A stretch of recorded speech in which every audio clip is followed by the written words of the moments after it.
정보가 있는 시사 토크쇼 장윤선의 팟짱. 안녕하세요. 시나브로라는 1인 출판사에서 팔순 노모를 위한 정치경제 이야기라는 책이 나왔습니다. 진보와 보수, 성장과 분배, 환율과 물가, 자본주의와 공산주의에 대해서 띄어쓰기를 할 줄 모르고 받침을 쓸 줄 모르는 엄마를 위해서 쓴 책입니다. 그래서 진보적 자녀와 보수적 부모의 대화를 위한 책입니다. 팔순 노모를 위한 정치경제 이야기, 저자 황인철. 안녕하세요. 장윤선입니다. 오늘은 1월 19일 월요일입니다. 연봉 7천만 원까지는 세금이 2, 3만 원 정도 늘어날 것이다. 정부는 지난해 소득공제를 세액공제로 바꾸면서 올해 연말정산으로 늘어날 세금의 양을 이렇게 전망을 했습니다. 그렇지만 정부의 이 같은 예측은 완전히 빗나갔습니다. 직장인들이 고대하고 고대하는 13월의 보너스는 그야말로 13월의 세금 폭탄이 돼서 돌아온 지경입니다.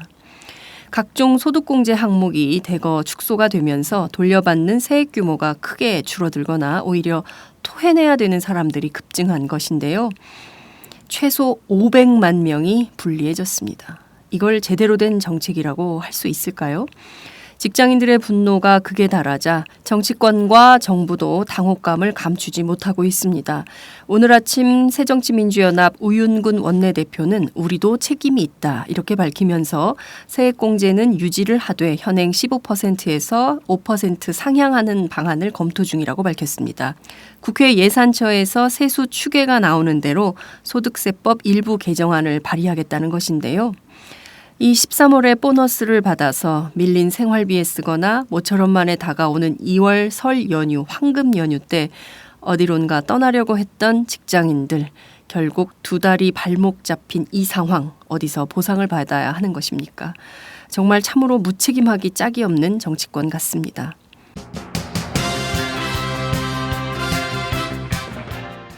오늘 팟짱은 모두 세 꼭지를 준비했습니다. 오는 2월 본격 가동될 세월호 특별조사위원회를 세금 도둑이라고 맹비난한 정치인이 있습니다. 바로 새누리당 원내수석 부대표인 김재원 의원인데요. 그는 왜 느닷없이 이런 말을 꺼냈을까요? 정치적 의도가 있다는 것입니다. 오마이뉴스 최지용 기자를 통해 자세한 분석을 해보겠습니다. 인천 연수구에 이어서 부평구에서도 어린이집 교사의 원생 학대 신고가 들어왔습니다. 경찰이 현재 수사에 착수한 상황인데요. 이처럼 끊임없이 되풀이되는 어린이집 아동학대 사건, 어떤 제도적 대안이 있을까요? 오늘은 국회 여성가족위원회 야당 간사이자 새정치민주연합 아동학대 근절 TF 위원장인 남윤인순 의원님을 모시고 자세한 말씀 들어보도록 하겠습니다. 매주 월요일에 만나는 종창 토크. 오늘은 35%대까지 추락한 박근혜 대통령의 지지율을 분석해보고 청와대 음종환 행정관과 새누리당 김무성 대표 간에 벌어진 수첩 파문을 짚어보도록 하겠습니다. 뿐만 아니라 오늘 용산 참사 6주기가 되는 날인데요. 정부가 꺼낸 용산 개발 담론 그리고 박근혜 대통령의 통일 관련 업무 보고에 대해서도 짚어보도록 하겠습니다. 팟짱 시작합니다.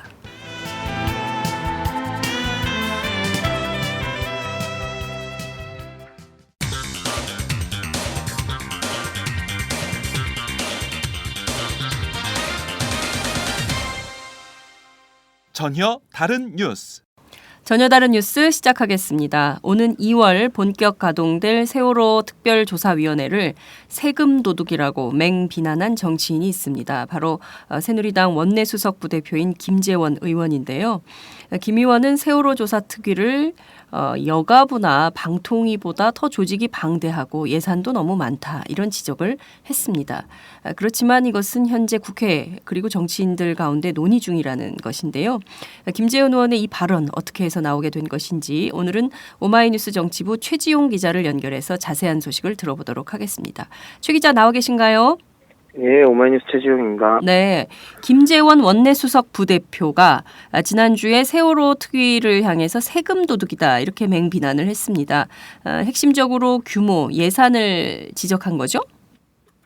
예, 규모와 예산을 지적을 했습니다. 우선은 세월호 특별법에 120명으로 120명 이내로 하기로 한 직원 수를 125명으로 하고 있다라고 제일 먼저 지적을 했고요. 네. 그 이후에 이 3급 고위 공무원이죠. 3급, 4급, 5급 이런 공무원들이 그 직급이 들어갈 거다라고 이야기를 했고, 네. 그리고 13개의 과가 생길 거다 이런 지적도 했습니다. 그러니까 전반적으로 그 특위가 불필요하게 크게 그리고 그렇게 구성이 되면서 세금이 낭비되고 있다라고 이렇게 지적을 한 것입니다. 근데 내용들을 좀 살펴볼 필요가 있어요. 네. 이게 김재원 원내수석이 말을 한 뒤에 이제 네. 김현숙 그 새누리당 원내 부대표가 원내 대변인이 네. 브리핑을 하면서 그 내용을 구체적으로 설명을 했거든요. 네. 특히 예산 부분인데요. 여기서 비난했던 부분은 특위가 홈페이지 구성 그리고 이 특위 활동 홍보 네. 그리고 외국 서적 외국 자료들 이제 번역 네. 그리고 이런 것들에 이제 상당한 많은 액수를 쓴다. 그래서 홈페이지에 1억 6천, 번역료에 3억 2천, 그리고 조사에 홍보에 6억 7천, 네. 그리고 생존자들 증언록을 만드는 거에 8억 원 등의 예산을 책정을 해놨다. 이렇게 지적을 했고요. 그리고 수중 탐색 조사, 그리고 네. 3D 모형 제작, 탑승객 동선 DB 구축 등의 16억 원을 또 책정했다라고 이렇게 얘기하면서 네. 너무 이게 이 앞에 얘기한 것들은 이제 용역에다가 돈을 줄 것이고 그리고 뒤에 이제 수중 탐색 이런 것들은 이미 충분히 이루어졌는데 이런 거를 뭐하러 조사위가 하려고 하냐 세금 낭비다 이렇게 지적을 했습니다. 네. 그리고 이 각종 워크숍과 세미나 그리고 토론회 전문가 면담 이런 것들도 세월호 특위가 무슨 활동을 하려고 이런 걸 준비하는지 모르겠다라고 하면서 지적을 했고요. 네. 그리고 그 청사가 있습니다. 이제 들어가는 한 100명이 넘게 일을 하기 때문에 상당히 큰 규모의 사무실이 필요한데요. 네. 여기 월 임대료가 1억 2천만 원이라는 지적까지 했습니다. 네. 굉장히 꼼꼼히 지적을 했는데요. 자, 우선 이것이 합의해서 결정된 사안인 건가요? 지금 현재 그 세월호 특위 활동을 보면은 아직 세월호 특위가 정식 가동이 안 법령은 됐잖아요.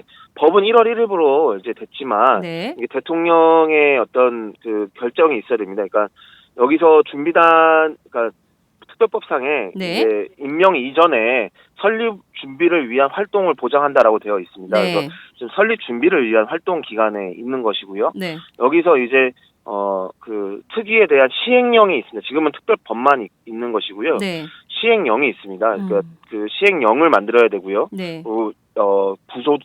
구성도 짜야 되고 네. 예산도 짜야 됩니다. 이런 것들이 그냥 여기서 결정하면 끝나는 게 아니라 이제 이 국가 운영 의사결정 기구를 그대로 통과를 해야 됩니다. 네. 차관회의, 국무회의, 그리고 대통령의 최종 결정까지 네. 받아야만 정식으로 특위 활동이 시작되는 거고요. 지금 현재는 준비 단계에 있다고 볼 수 네. 있습니다. 그러니까 준비 단계에서 논의 중인 사안을 새누리당이 먼저 꺼내서 세금 도둑이다 이렇게 몰아붙이고 있는 이런 상황인데요. 자, 그러면 하나씩 꼼꼼히 좀 들여다보도록 하죠. 자, 일반 국민들이 보기에 당초 법으로 지정된 120명 이내의 규모에서 조사단을 구성하기로 했는데 왜 125명으로 5명 더 늘린 건가요? 5명 더 늘렸다기보다는요. 네. 원래 조사위원들이 있지 않습니까? 네네. 그 새누리당에서 5명, 그리고 새정치연합에 5명, 대법원 2명, 대한변협 2명, 그리고 유가족 3명 이렇게 해가지고 네. 17명의 조사위원이 있는데요. 네. 이 중에서 이제 지금 추천 주체가 5곳이지 않습니까? 네. 이 5곳에서 이제 한 명씩 그 중에 이제 한 명씩을 뽑아가지고 네. 상임위원을 만들었습니다. 이제 실제로 그 사무실에 상주하면서 이 위원회 일을 보는 상임위원이 5명이 있는데요. 네. 이 5명을 이제 직원에도 포함시켜서 이야기를 한 겁니다.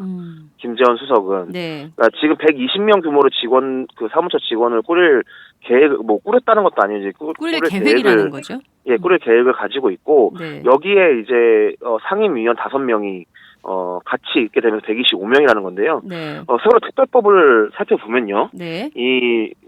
그 특위위원의 구성과 네.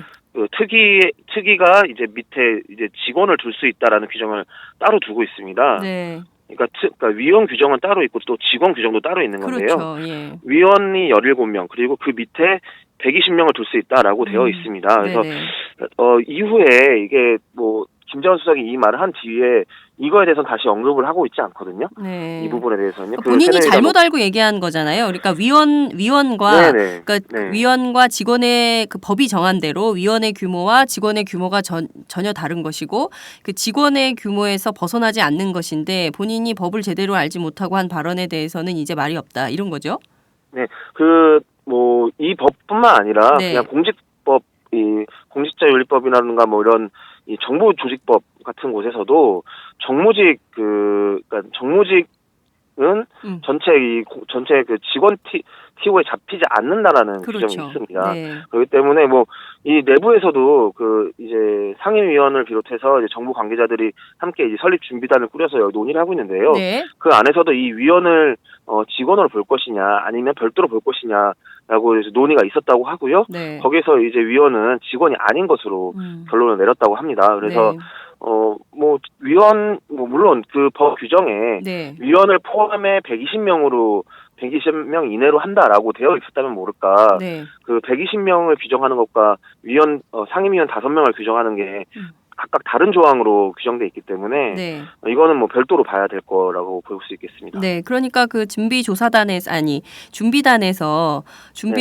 법률 위반을 하지 않았음에도 불구하고 마치 법률 위반한 사람들처럼 만들어 버린 건데요.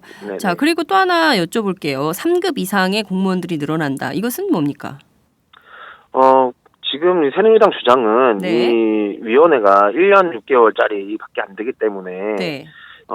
국과장식, 그러니까 지금 현재 정부 조직 을 따르려고 한 거죠. 이 네. 조사위원회는. 근데 이런 국과장 체제로 하게 되면은 결국 그 관료 체제가 됐고 이게 1년 반짜리로서는 너무 고위공직자가 늘어난다라는 겁니다. 네. 근데 이제 이거에 대해서 설립조사 준비단은 이렇게 이야기를 합니다. 그러니까 위원회가 3개가 있습니다. 네. 이 소위원회가 이제 3개가 밑에 있게 돼 있는데요. 진상조사 위원회가 있고요. 그다음에 안전사회위원회가 있고요. 그다음에 네.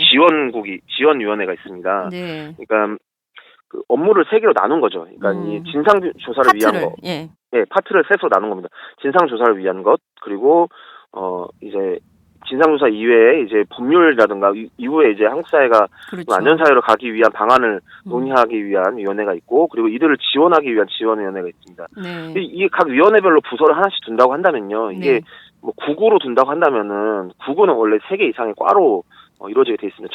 정보조직법상이에요. 네. 그렇기 때문에 최소 한 10개 이상의 과가 나오게 됩니다. 그래서 여기에 따라 직체에 맞게, 그러니까 국은 보통 3급 또는 2급 국장을 하게 돼 있고, 네. 과장은 4급, 5급에서 이제 과장을 하게 돼 있거든요. 네네. 그러다 보니까 그 직체에 맞춰서 이제 인력을 파견하고 또는 채용을 하고 하게 되면은 그런 이제 임시직 공무원인 거죠. 네. 1년 6개월 동안 임시직 공무원이 생기는 건데, 그것이 이제 조직의 규모가 너무 과도하게 크다라고 이제 비판을 한 것입니다. 그런데 권한이 있어야 실질적 조사도 가능한 것이고, 그리고 뭐 저희들이 늘 취재해서 잘 알지만 공직사회라는 게 직급에 굉장히 의존하는 사회 아닙니까? 따라서 이분들이 제대로 된 권한을 갖고 조사를 하기 위해서는 이런 게 불필요한 조치다 이렇게 보기는 어려울 것 같은데요. 근데 이것을 김재원 의원이 계속 이렇게 주장하는 데는 원인이 뭘까 궁금하기도 하는데, 또 하나 여쭤보겠는데요. 네. 예산이 241억이다. 라고 해서 네. 이게 너무 많다라는 지적을 새누리당과 김재원 수석이 계속 주장을 하고 있는 것인데, 실제로 그렇다고 볼 수 있는 겁니까? 241억이 많다, 뭐 또는 적다라고 이야기할 수 있는 기준이, 뭐 물론 큰 돈이긴 합니다. 근데 당연히 큰 돈인데, 세월호 참사라는 국가적 그 재난을 조사하는데 얼마에 그럼 예산을 책정을 해야 되느냐, 이거는 상당히 원론적인 논쟁이 될 수밖에 없고요. 그렇기 때문에 조사위를 꾸려서 조사위에서 그 조사를 하기 위한 예산을 책정하고 인력을 배치하고 이렇게 하게끔 한 거지 않습니까? 네. 241억, 뭐 여기서 문제 삼은 것들을 보면 저는 좀 납득이 되지 않는 부분들이 있습니다. 홈페이지 구축, 홈페이지는 구축하지 말라는 이야기인지, 아니면 번역로를 지적했는데, 그러면 외국 자료, 외국 서적, 또는 외국에 작성한 문건들에 대해서는 조사를 하지 말라는 것인지, 또 조사의 홍보 활동에 6억 7천만 원을 했는데, 솔직히 홍보에 6억 7천은 그렇게 큰 예산이 아닙니다. 과거에 뭐 정부가 FTA라든가 그렇죠. 정부 국정 사업을 홍보할 때 사용했던 예산에 비교하면 정말 뭐 1% 정도밖에 안 되는 예산이고요. 최소한의 홍보 활동도 이제 하면 안 된다. 또 생존자 그 증언체록, 물론 생존자 증언체록은 여러 언론에서도 하고 있고 몇 군데서 이제 비공식적으로, 그러니까 민간에서 이루어지고 있습니다. 하지만 이거는 국가적 차원으로 생존자 증언 기록을 체록하겠다는 거지 않습니까? 네. 이런 것들이 불필요하다라고 이야기하는 것. 또 더 이해 안 되는 부분은 이겁니다. 수중 탐색 조사, 그리고 3D 모형 제작, 탑승객 동선 DB 구축 등이 이미 충분히 이루어졌다라는 게 이제 새누리당과 김재원 수석의 말입니다. 그러니까 조사위원회가 이미 충분히 이루어진 이 작업을 뭐하러 하느냐, 예산 낭비다 이런 식으로 이야기를 하고 있는 거거든요. 네. 그럼 도대체 조사위원회가 이런 활동을 하지 않고 그럼 뭘 해야 되는지. 그러면 제가 봤을 때는 이제 새누리당이 이것을 조사위원회가 하면 안 될 일을 정해놓고 가고 있다라고 지금 생각이 들 수밖에 없습니다. 제가 제일 황당했던 부분은 청사 부분이거든요. 네. 이거는 저는 정말 악의적이고 그 세금 도둑이란 말을 끼워 맞추기 위해서 한 걸로 보이는데요. 그 을지로에 있는 빌딩에 들어가기로 했는데 월 임대료가 1억 2천만 원이라고 합니다. 한 600평 규모라고 하거든요. 한 2, 3층 정도 될 것 같은데요. 이걸 세금도도 이렇게 월세가 1억 2천만 원이라는 건 결국 작은 돈이 아니죠. 이게 1년 6개월만 사용해도 10억 이상이 나가니까요. 네. 근데 문제는 이 빌딩이 한국자산관리공사 소유 빌딩이라는 겁니다. 애초에 그 위원회는 특위는 정부 청사가 지금 비어있는 데 많지 않습니까? 네네. 과천에도 비어있는 데가 있고 이 서울에도 비어있는 데가 있습니다. 대부분 저기 세종시로 내려갔기 때문에요. 네. 거기에 입주를 하려고 했는데 거기 입주가 안 됐습니다. 그래서 그래도 이 민간에도 더 돈을 쓰는 것보다는 이 공사가 소유하고 있는 빌딩에 입주를 하게 되면은 어쨌든 그 돈이 다시 국가로 들어가게 돼 있으니까 국가 귀속이 되는 거죠. 네, 국가 귀속이 되는데 이거를 지금 너무 큰 임대료를 세금 사용하고 낭비라고. 있다라고 지적한다는 거는 뭐 끼워 맞추기 위한 비판이지 않았나 이런 생각이 듭니다. 그러네요. 최지용 기자의 분석이 상당한 국민적 설득을 얻을 수 있겠다라는 생각이 좀 드는데요. 자, 우선 해외 자료는 너무 필요하죠. 왜냐하면 해외에서 이런 세월호 참사처럼 큰 대형 선박 사고가 벌어졌을 때 어떻게 구조했는지, 그 대비 체제를 어떻게 갖추고 있었는지 등등에 대해서 정확하게 알아야 되는데 그거에 대해서 전혀 할 필요가 없다라고 한다면 비교 자체가 불가능한 거 아닙니까? 그리고 말씀하신 대로 임대료 부분이나 이런 것들도 저는 뭐 무슨 민간에 퍼주기 하나 뭐 이런 생각도 들었는데 그것이 다시 그 국가 귀속되는 재산이라고 한다면 그것을 새누리당이 뻔히 알면서도 문제 삼는 것은 뭔가 좀 정치적 의도가 있는 것은 아닌가 이런 의혹을 갖게 되는데요. 자, 김재원 수석 왜 이런 말을 했을까요? 저는 두 가지 측면이 있다고 생각을 합니다. 네. 김재원 수석이 지금 갑작스럽게 이 말을 꺼냈습니다. 이제 지난 금요일 날 이야기를 한 건데요. 네. 한참 그 인천 어린이집 그 아동 폭행 이 사건이 이슈가 되고 있을 시점이었습니다. 네. 그리고 대통령 기자회견 이후에 이제 지지율이 이제 폭락하고 있는 사태, 이런 것들이 겹쳐진 정국이었죠. 네. 여기서 갑작스럽게 이 김재원 수석이 이 세월호 특위 이야기를 꺼낸 것은 결국 그 지난 가을 동안 이어져 왔던 이 세월호 특별법을 놓고 이제 여론이 5대5로 갈리지 않았습니까? 네. 그런 정국을 다시 만들려고 하는 의도가 있지 않나 이런 생각이 듭니다. 기존에 이제 여러 가지 대통령에게 또는 정부 여당에게 불리한 그 여론들이 계속 조성되고 있는 상황에서 네. 사실 제가 봤을 때는 이 세월호 이야기를 꺼내면은 국민들은 반반으로 갈립니다. 네. 세금이 많이 든다라고 생각하는 분들도 분명히 있을 거고요. 그렇지 않다라고 하는 분들도 분명히 있을 겁니다. 그렇기 때문에 다시 또 한 번 이 세월호를 가지고 논쟁을 하게 되는데요. 그렇게 되면 이제 기존에 있어왔던 많은 이슈들은 이제 덮어지게 되지요. 그리고 또 한 가지는 세월호 특위 활동 자체에 영향을 주려고 했던 게 아닌가라는 생각이 듭니다.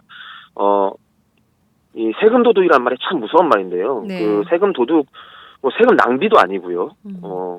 이 세금 도둑이라고 아주 수익이 높은, 도둑은 또 어떤 개인을 지칭합니다. 그러니까 네. 이런 조직을 만들고 이런 예산을 이 측정한 사람들은 정말 세금 도둑이다 이런 식으로 이야기를 했거든요. 네. 어떻게 보면 특위 위원들을 이 대상으로 이 공격을 한 거라고 볼 수 있겠습니다.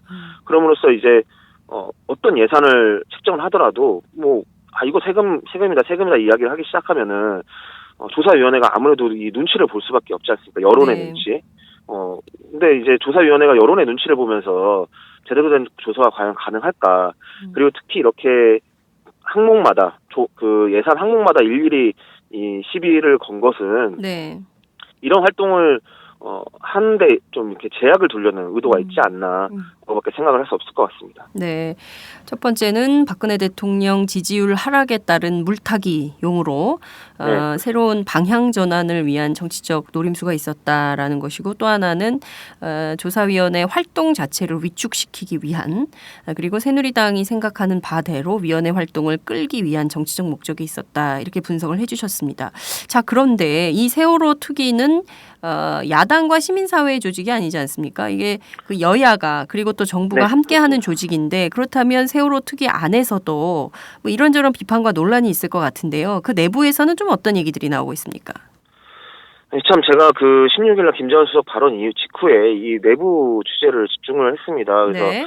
특히 위원들과 그리고 정부 쪽에도 이제 좀 파악을 해보려고 연락을 했는데요. 네. 사실 위원들은 되게 황당한 이 발언을 보였습니다. 네. 이 내부에서 지금 현재 논의 중인 사안인데 이걸 왜 특히 세금 도둑이라는 표현에도 상당히 기분이 상한 듯한 이런 모습을 볼 수가 있었는데요. 새누리당 관계자조차 그렇다는 거죠. 새누리당 관계자도 그랬습니다. 근데 이제 황전원 위원이라고 저희가 이제 좀 그 지명 때부터 좀 문제 제기를 했던 인물이 있습니다. 네. 이분이 이제 박근혜 대통령 대선 후보 당시에 이제 그 언론 특보를 했고 공보 특보를 했고요. 네. 그리고 2012년 총선 때는 이제 공천 신청도 했던 이 당원 그렇죠. 출신입니다. 교총 대변인이고 이제 그 대학 교수까지 한 인물이긴 하지만요. 네.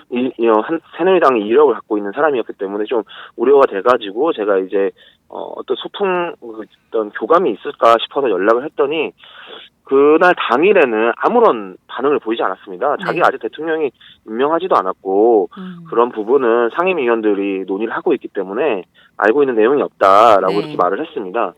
그랬는데 느닷없이 일요일날 네. 어제죠. 어제 국회 정론관에서 기자회견을 하면서 네. 나도 위원인데 위원이 모르는 이런 예산 집행이 있을 수 있느냐라고 하면서 문제 제기를 했습니다. 네. 그러면서 모든 위원들이 무보수 명예직으로 일을 하자 이런 제안을 내놓았죠. 그래서 네. 오늘 오전에도 다시 기자회견을 하셨습니다. 네.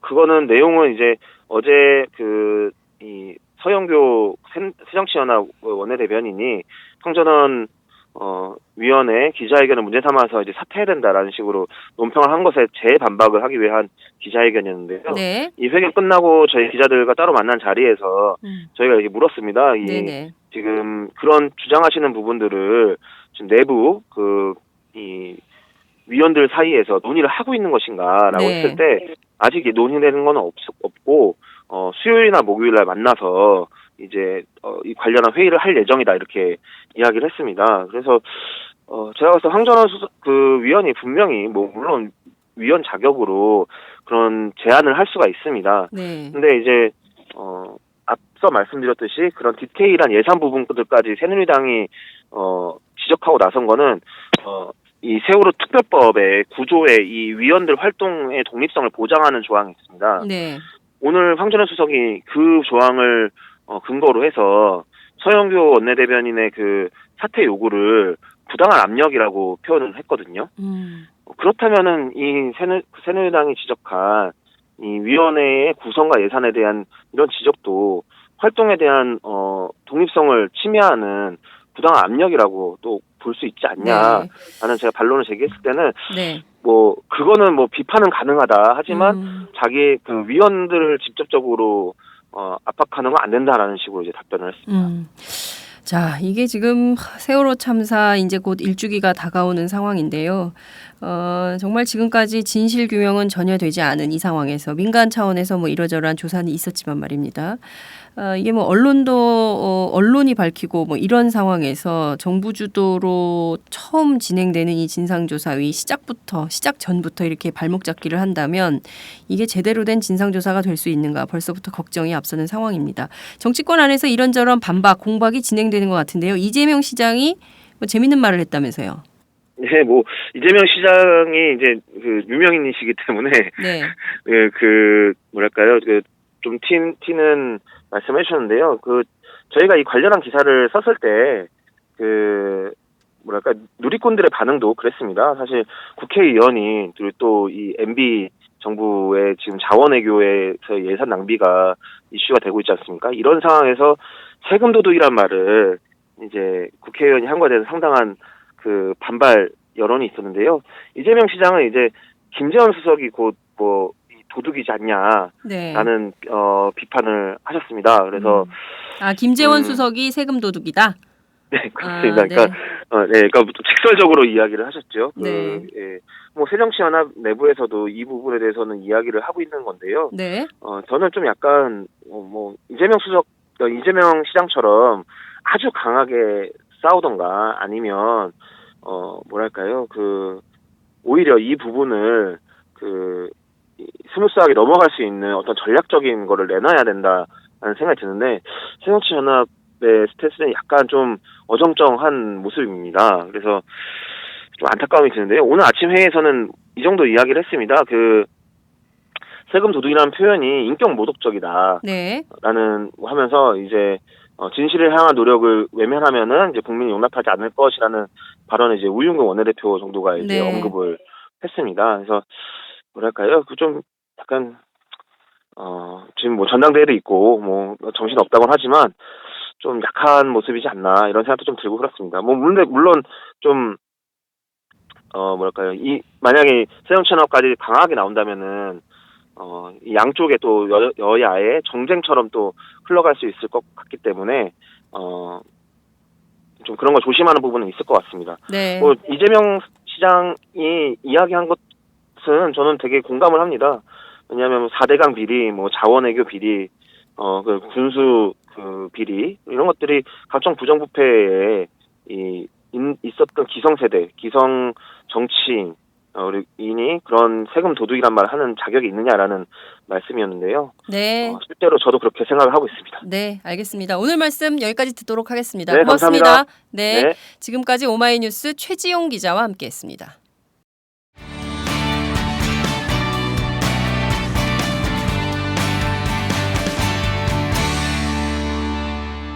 여러분은 지금 오마이뉴스 장윤선 기자가 진행하는 팟캐스트 팟짱을 듣고 계십니다.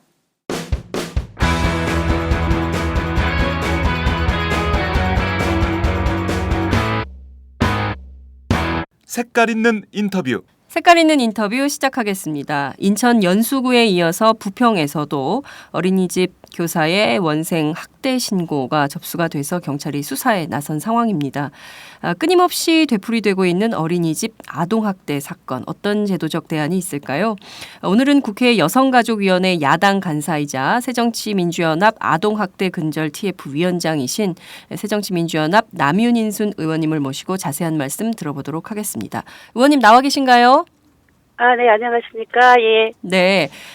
인천 어린이집 아동학대 사건, 진짜 전 국민들이 분개하고 있는 상황인데요. 자, 우선 이 사건 좀 어떻게 보십니까?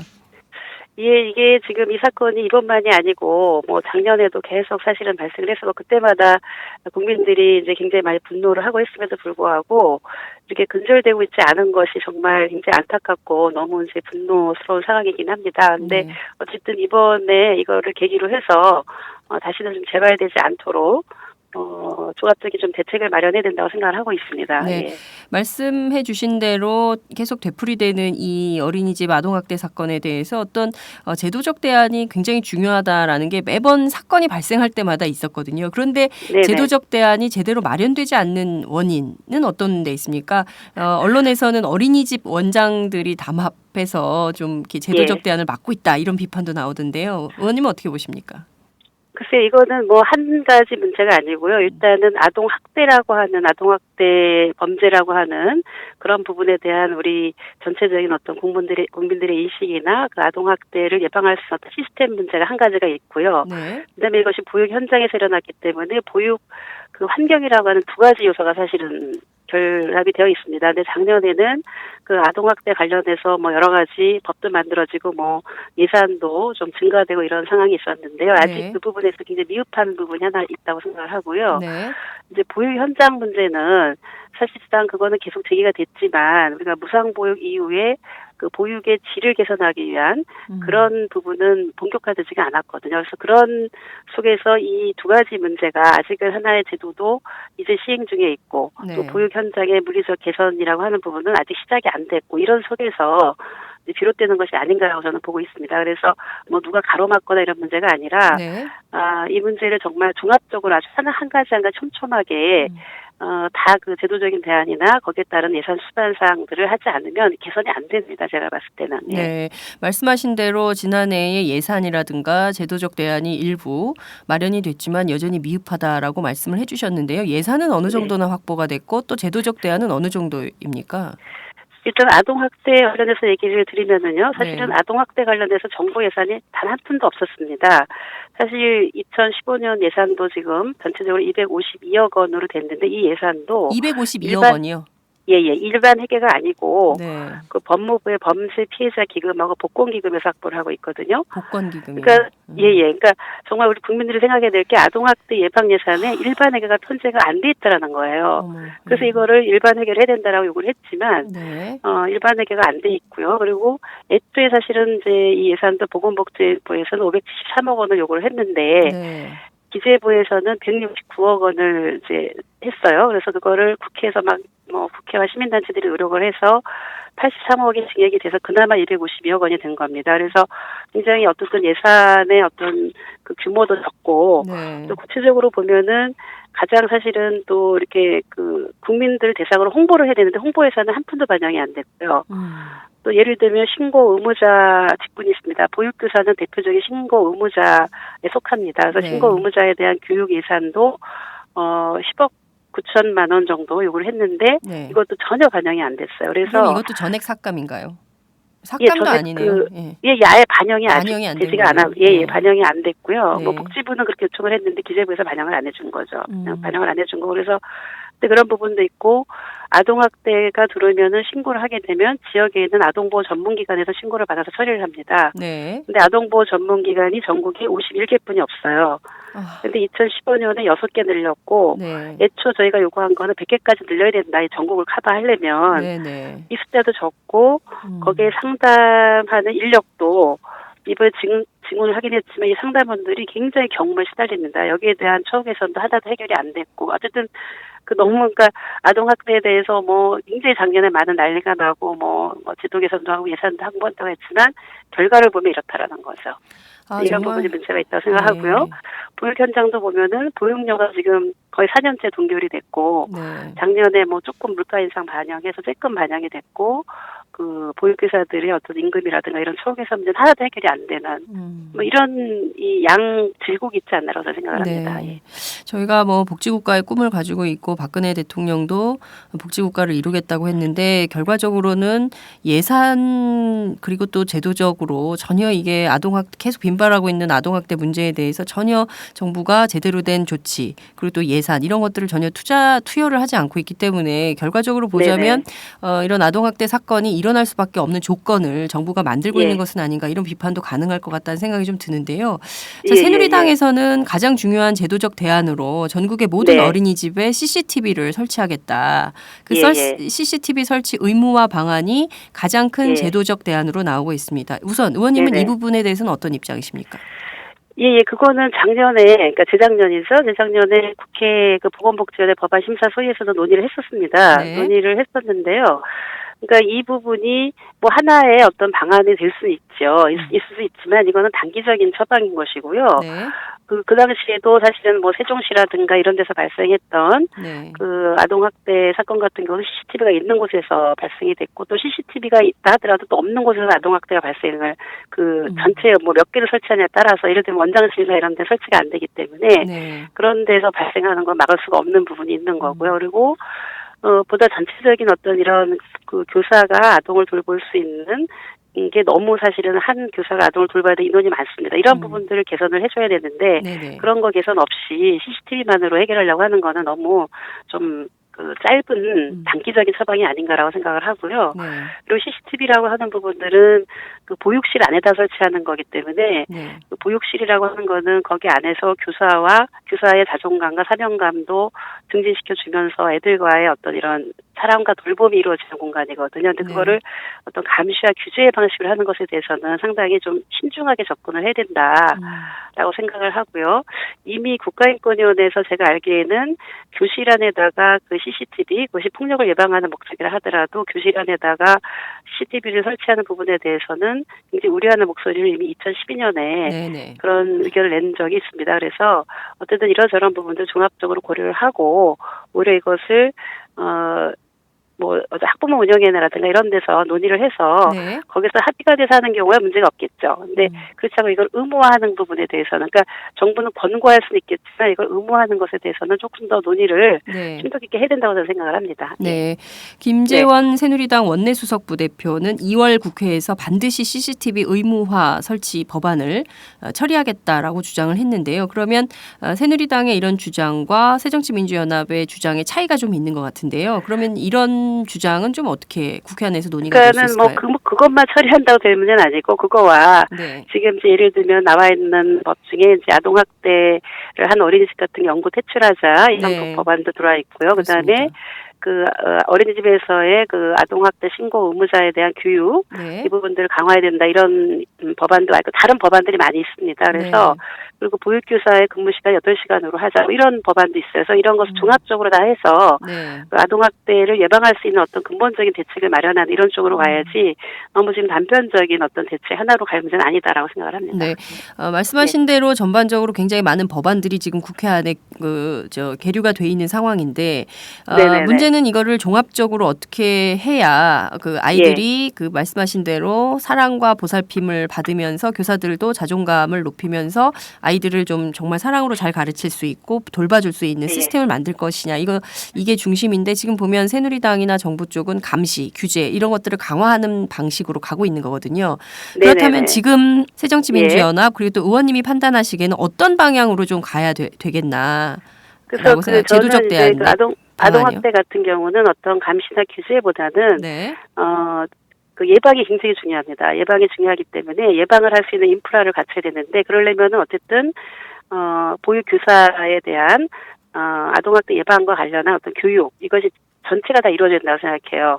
그리고 학부모들이나 아동에 대해서도 그런 교육이 이루어져야 되고요. 네. 그다음에 어쨌든 그 아동보호 전문기관이 이거를 발생하면 처리하는 기관이기 때문에 아동보호 전문기관이 더 늘어나야 된다. 이런 생각이 듭니다. 그래서 그런 쪽으로 하고 그다음에 보육 환경에 대한 물리적 개선, 교사들의 근무 시간을 줄여준다라든지 이런 부분들을 좀 종합적으로 이번에 같이 처리해야 되는 것이 아닌가라고 저는 보고 있습니다. 네. 보육교사들에 대한 문제에 대해서는 여러 지점들이 좀 지적이 되고 있는데요. 여러 문제들이. 네. 자, 우선 검증 없이 발급되는 보육교사 자격증 문제 이거 심각하다 이런 비판이 있거든요. 이 점은 어떻게 보십니까? 그래서 자격제도도 좀 이번에 손을 봐야 되는데요. 이게 자격제도가 이제 대학이나 전문대학을 나올 경우에는 사이버 대학까지 포함해서 그럴 경우에 이제 2급으로 되고 2급에서 3년 근무하게 되면 1급이 되는 이런 형태로 되어 있거든요. 그래서 또 상급이 있어요. 그냥 이렇게 보육교사 교육원이라고 하는 제도가 있는데 지금은 이제 보육교사들이 어느 정도 굉장히 많이 배출되어 있기 때문에 이렇게 양성되는 시스템을 좀 재편을 해서 교사들이 아예 양성될 때 조금 더 양질의 교사들이 나올 수 있는 시스템을 갖추되는 것이 아닌가라고 생각합니다. 기자님 제가요 지금 여기 어린이집 현장을 방문하고 있는 상황이라서요. 네네. 인터뷰를 지금 바로 들어가야 들어가야 되는 상황이라서요. 네.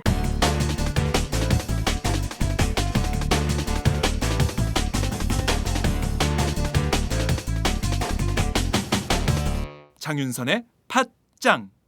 네. 잠시 현장 방문 때문에 전화를 끊었다가 다시 연결을 하겠습니다. 의원님 나와 계신가요? 네네, 안녕하세요. 네, 나와 있습니다. 예, 의원님. 방금 전에 현장 방문 다녀오셨는데 어느 현장을 다녀오셨고 주로 어떤 얘기들이 나왔습니까? 예, 여기 영등포구 신길동인데요. 하나푸리니 어린이집이라고 국공립 어린이집을 저희가 왔습니다. 그래서 여기 이제 저희 원내대표를 비롯해서 오늘 특위 위원들이 같이 참여를 했고요. 우선은 어린이집 아동학대 현황에 관련한 얘기를 들었습니다. 그래서 특히 이제 뭐 일반적인 현황보다는 아동학대 관련한 네. 예방과 교육을 어떻게 하고 있는지에 대한 얘기를 들었고요. 그리고 이 보육 교사들이 정말 어떤 환경에서 일을 하는지 그거를 2세반을 맡고 있는 그 네. 어린이집의 교사로부터 그 보육 교사의 하루에 대해서 얘기를 들었고요. 네. 그리고 오늘 그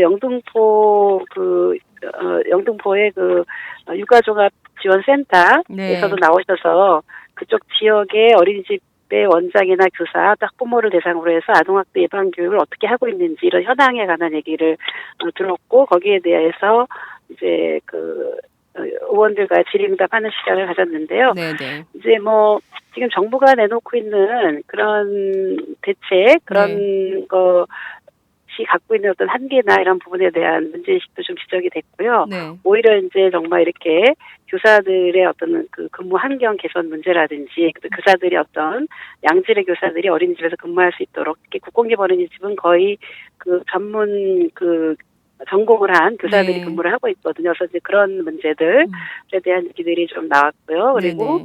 그 아동학대 예방 교육을 그 반드시 의무적으로 교사와 학부모와 또 아동들 대상으로 이렇게 매년 한 번씩 해야 된다 이런 네. 얘기들이 그 경험서에서 나왔습니다. 예, 예. 그러니까 중요한 것은 그 신뢰할 수 있는 국공립 어린이집의 확대가 사실 보육에 열악한 문제들을 좀 해소하는 가장 지름길이 아니냐 이런 전문가들의 진단이 굉장히 많이 나왔는데요. 앞서 네네. 말씀하신 대로 보육교사들이 굉장히 열악한 상황에 있다 이렇게 얘기를 하는데 네네. 주로 민간 어린이집의 경우에 더 심각한 것 같고요. 그리고 민간 어린이집이 더 심각합니다. 예, 네. 예. 그리고 또 이제 그 국공립 보육 시설보다는 더 처우도 열악한 이런 상황인데 이것을 네. 좀 타개할 수 있는 방안은 어떤 것들이 있을까요?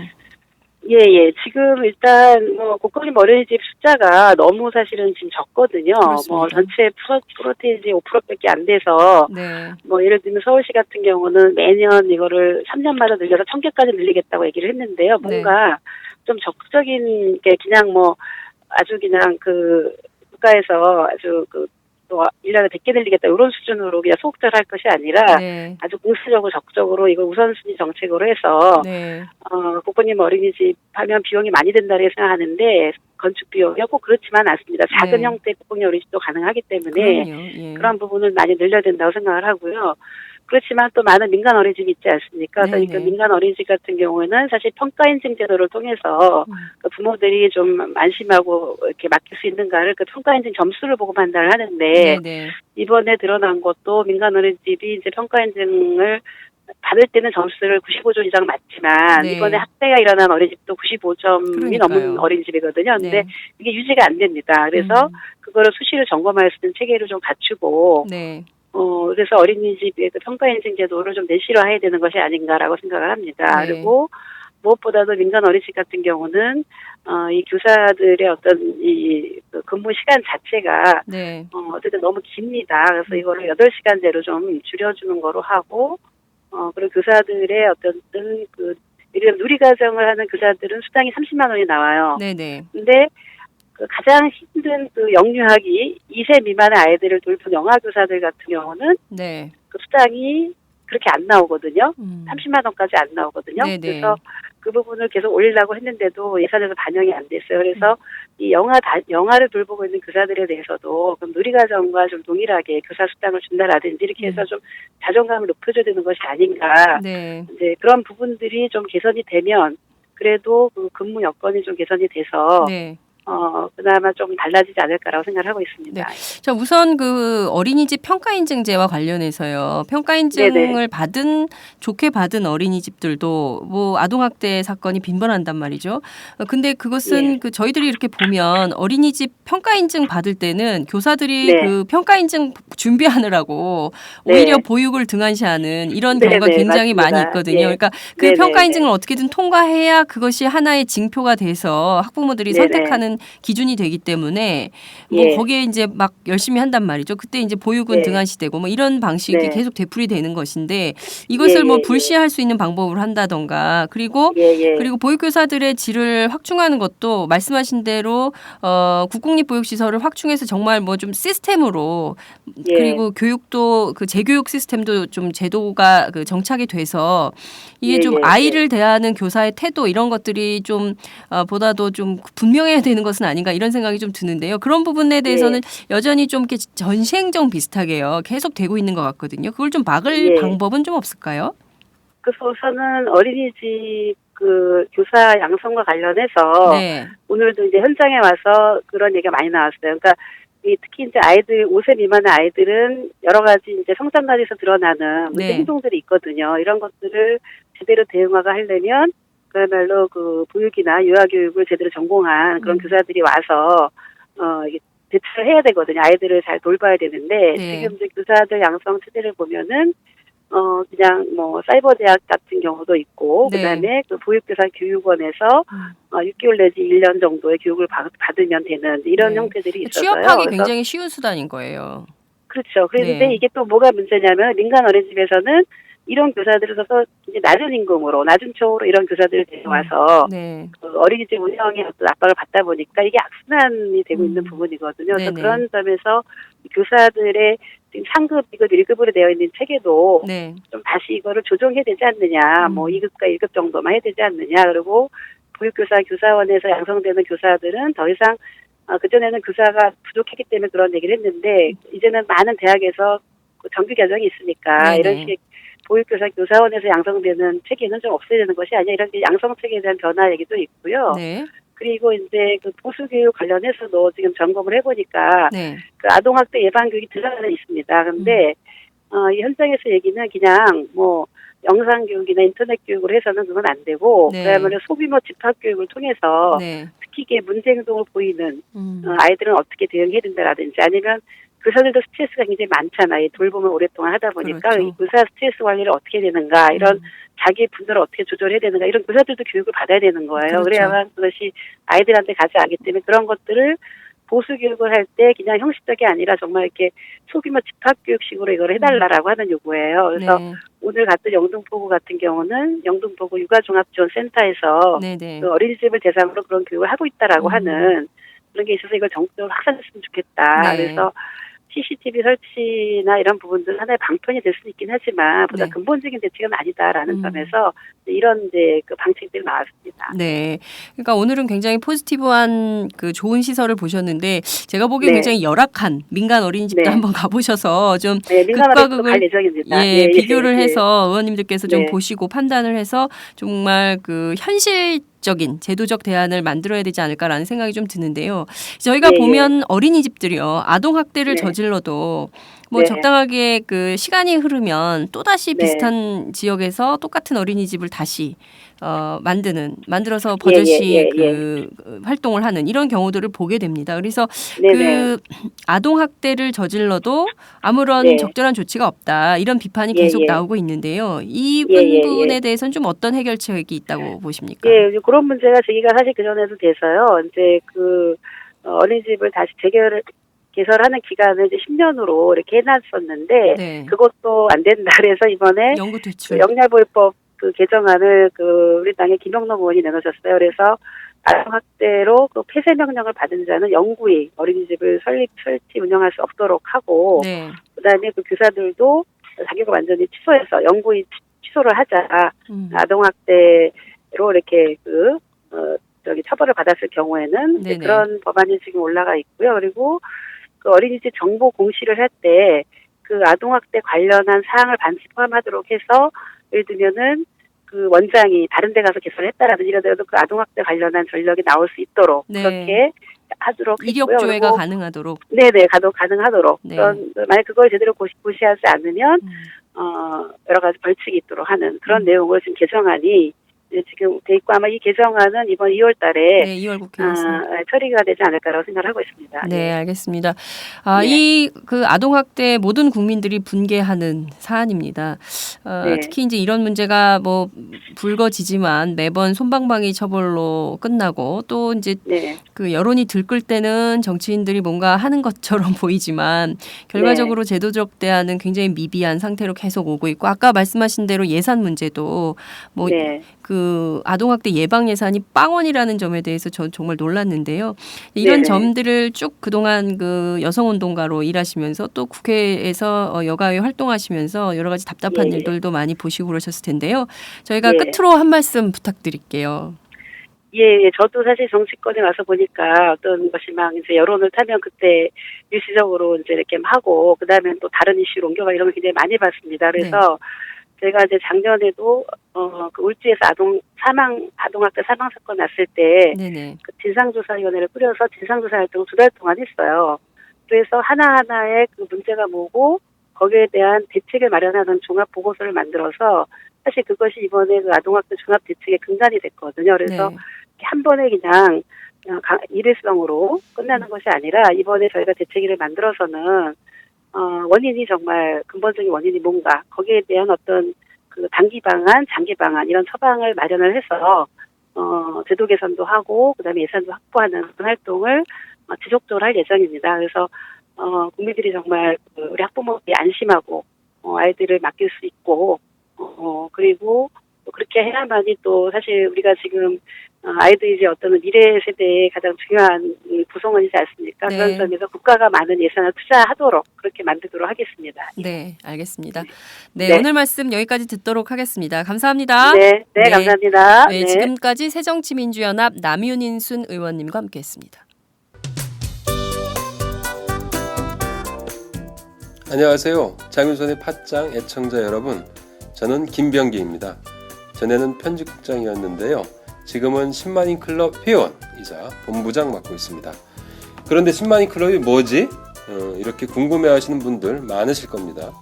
오마이뉴스에 자발적으로 구독료를 내는 시민들의 모임입니다. 지금 매월 후원해주시는 분이 몇 명이죠? 8,000명이요. 그럼 앞으로 몇 명을 모아야 합니까? 10만 명이요. 참, 갈 길이 멉니다. 그런데 조중동 구독자는 많게는 100만. 이래서 진보 언론 살아남을 수 있을까요? 10만인 클럽 후원으로 만들어지는 팟짱 응원하고 싶으시다고요? 지금 전화주세요. 02-733-5505로 전화하셔서 내 손번호 274를 꾹 누르세요. 오마이뉴스 기사의 모든 기사 하단에 동그란 주황색 배너를 누르셔도 됩니다. 여러분들의 참여로 팟짱이 웃음소리 더 커질 수 있습니다. 감사합니다.